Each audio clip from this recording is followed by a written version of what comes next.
આજે આપણે સંસ્કૃતમાં ઘટિકા યંત્ર ઘડિયાળનો અભ્યાસ કરીશું. સામાન્ય સંજોગોની અંદર આપણે ગુજરાતીમાં બધા ઘડિયાળ જોતા હશું, જોઈએ છે ને? ગુજરાતીમાં ઘડિયાળ જોતા કેટલાને આવડે છે? આગળ ઊંચી કરો. બધાને ખબર પડી ગઈ ને? તો ઘડિયાળની અંદર કેટલા અંકો હોય છે? કેટલા અંકો હોય? 12 અંકો હોય. 1 2 3 4 5 6 7 8 9 10 11. એટલે સૌપ્રથમ ઘડિયાળ શીખવા માટે આપણને 12 અંકો સુધીનું સંસ્કૃત આવડવું જોઈએ. તો જ આવડે ને? તો શું કહીશું આપણે? 1 વાગ્યો હોય તો એકવાદનમ. કેટલા? દ્વિવાદનમ, ત્રિવાદનમ, ચતુર્વાદનમ, પંચવાદનમ, ષટ્વાદનમ, સપ્તવાદનમ, અષ્ટવાદનમ, નવવાદનમ, દસવાદનમ, એકાદશવાદનમ અને દ્વાદશવાદનમ. ઘડિયાળ બધાએ જોયેલી હશે, જોઈ છે ને બધાના ઘરે? તો કેવી હોય છે? સરસ મજાની આ રીતની આપણી ઘડિયાળ હોય.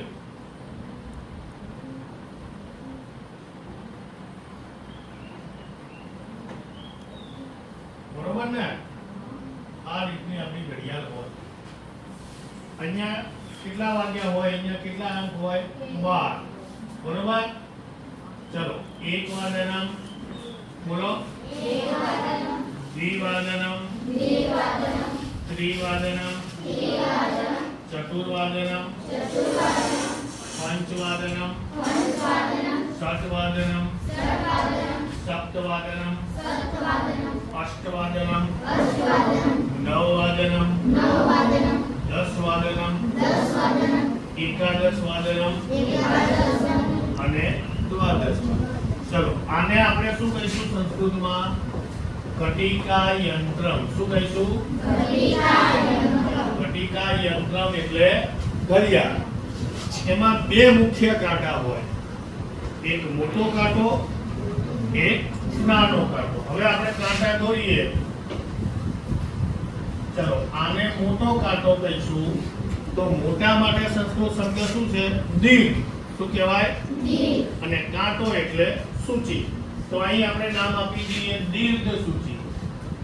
દીર્ઘ સૂચિ. હવે નાનો કાંટો એટલે હસ્વ. હસ્વ એટલે નાનું. હસ્વ સૂચિ. ઘડિયાળ શીખતી વખતે 3 મહત્વના શબ્દ છે. એક સપાટ, બીજો શબ્દ છે સાર્ધ અને ત્રીજો શબ્દ છે પાદોન એટલે કોણ. ગુજરાતીમાં આપણે સવા કહીએ છીએ. સવા એટલે સપાટ. અહીં આપણે 5.5, 6.5 કે 7.5 કહીએ. એ શબ્દ શું વપરાશે? સાર્ધ. અને અહીં આપણે કહીએ 9:45 વાગ્યા, 9:10 વાગ્યા, તો એના માટે કયો શબ્દ વપરાશે? પાદો. ફરીથી જોઈ લો. સપાટ, સાર્ધ અને પાદ. છઠ્ઠા ધોરણ સુધી તો આપણે કેવા શબ્દો આવતા? તો ચલો, એકવાદનમ, દ્વિવાદનમ, ત્રિવાદનમ. પણ જ્યારે 6 ને 20 થઈ હોય, 6 ને 20 થઈ હોય તો આપણે ગુજરાતીમાં શું બોલીએ છીએ? 6 ને 20 થઈ. અથવા આપણે એમ પણ કહીએ કે ભાઈ 5:15 અને 5 મિનિટ વધારે. બીજા બે શબ્દો છે અધિક. અધિક એટલે વધારે. અને પૂનમ. પૂનમ એટલે ઓછું. પૂનમ એટલે ઓછું. ચલો, હવે ઘડિયાળનો કાંટો ફરતો ફરતો અહીં આવ્યો. બરોબર? તો ગુજરાતીમાં કેટલા વાગ્યા? 5 ને કેટલા વાગ્યા? 5 ની ઉપર કેટલી મિનિટ વધારે છે? અહીં કાંટો આવે તો કેટલી મિનિટ વધારે થાય? 5 મિનિટ. કેટલી મિનિટ વધારે થાય? આ બે આંકડા વચ્ચે કેટલી મિનિટનો ગાળો છે? 5. એટલે અહીંથી કાંટો અહીં આવે એટલે 5 મિનિટ વધારે થાય. શેની ઉપર 5 મિનિટ વધારે થઈ? 5 વાગ્યાની ઉપર 5 મિનિટ વધારે થાય છે. બરોબર? તો આપણે ગુજરાતીમાં શું લખીશું? ગુજરાતીમાં આપણે કહીશું 5 ને 5 વાગે. પણ સંસ્કૃતમાં આપણે શું કહીશું? કેટલી મિનિટ વધારે છે? 5. તો પંચ વત્તા અધિક વધારે છે ને? પંચ અધિક બરાબર પંચાધિક પંચવાદનમ. શું બનશે? પંચાધિક પંચવાદનમ. આ જાહેર પરીક્ષાની અંદર પણ આ પ્રશ્ન પૂછાતો હોય છે. હવે કાંટો ફરતો ફરતો 10 ઉપર આવ્યો. કેટલી મિનિટ વધારે છે? 10 મિનિટ. કેટલી મિનિટ વધારે છે કે ઓછી છે? વધારે છે. તો શું આવશે? 5 મિનિટનું પંચાધિક પંચવાદનમ. તો અહીં શું આવશે? દશાધિક પંચવાદનમ. હવે કાંટો ફરતો ફરતો અહીં આવ્યો. ગુજરાતીમાં આપણે શું કહીશું? 5:15. શું કહીશું? 5:15. પણ અહીંયા શબ્દ આપેલું છે આપણને. શું કહીશું આપણે? સપાદ પંચવાદનમ. ખબર પડે છે ને બધાને? હવે કાંટો ફરતો ફરતો 4 ઉપર આવે છે. મતલબ કે 20 મિનિટ વધારે. કેટલી મિનિટ? 20. પણ અહીં ખાસ ધ્યાન રાખવાનું. અહીં વચ્ચે આપણને સપાદ આપ્યો છે. એટલે આપણે જવાબ કઈ રીતે લખીશું? સપાદની ઉપર 5 મિનિટ વધારે છે. તો પહેલા શબ્દ કયો લઈશું? પંચાધિક સપાદ પંચવાદનમ. ખબર પડી બધાને? ડાયરેક્ટ આપણે 20 નહીં વાપરીએ, પણ પ્રોટો પહેલા પ્રમાણે શું કહીશું આપણે? પંચાધિક સપાદ પંચવાદનમ.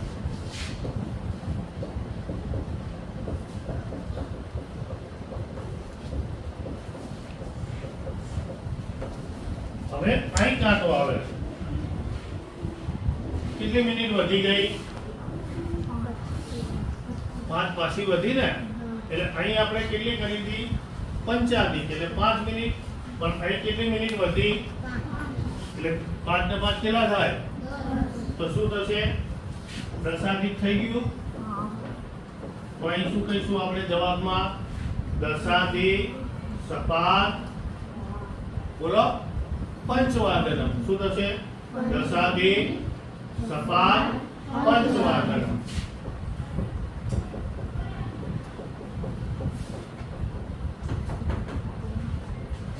હવે કાંટો ફરતો ફરતો અહીં આવ્યો. સિમ્પલ જવાબ. શું બોલી જવાનું? જેમ આપણે સપાદ પંચવાદનમ બોલ્યા એમ અહીં શું આવશે? 7 પંચવાદનમ. કેટલા વાગ્યા? 5:30 વાગ્યા. હવે કાંટો ફરતો ફરતો પાછો 7 ઉપર આવે છે. પાછી 5 મિનિટ વધી. પણ 5 મિનિટ શેની ઉપર વધી? 7 ઉપર. શેની ઉપર વધી?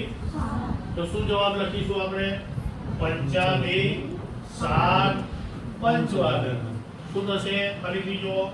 પંચાધિક 7 પંચવાદનમ. હવે કાંટો ફરતો ફરતો પાછો અહીં આવ્યો. કેટલી મિનિટ વધી? 5 વધી. તો 5 ને 5 કેટલી મિનિટ થાય? 10. તો 10 મિનિટ વધી ગઈ ને?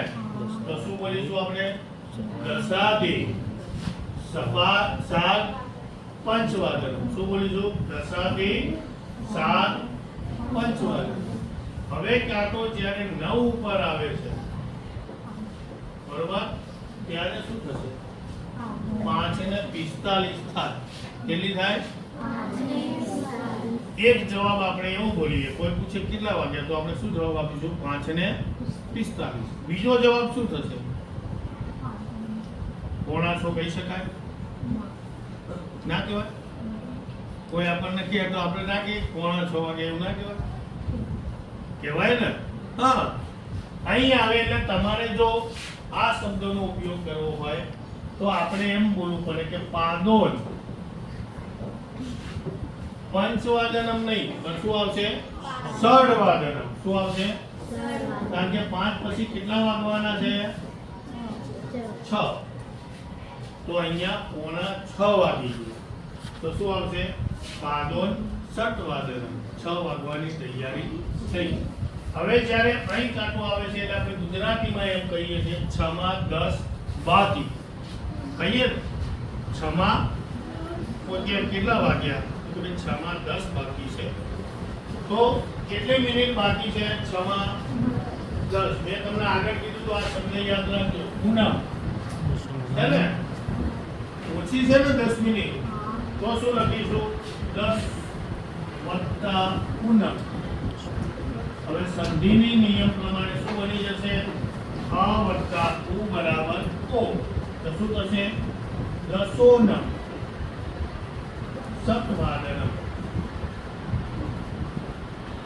હવે જ્યારે કાંટો ફરતો ફરતો અહીં આવી ગયો ત્યારે કેટલી મિનિટ બાકી છે 6 માં 5 મિનિટ કેટલી મિનિટ તો ઓછી માટે શું આપણે શબ્દ વાપરવાનો હતો પૂનમ તો શું થશે પંચોનમ સતવાદનમ આવી રીતે દરેક વિદ્યાર્થીએ કાલે 3 વાગ્યાનું ઉદાહરણ બનાવીને લાવવાનું 3, 5, 3, 10, 3, 15 તો તમને આ ઘટિકા યંત્ર આખું આવડી જાય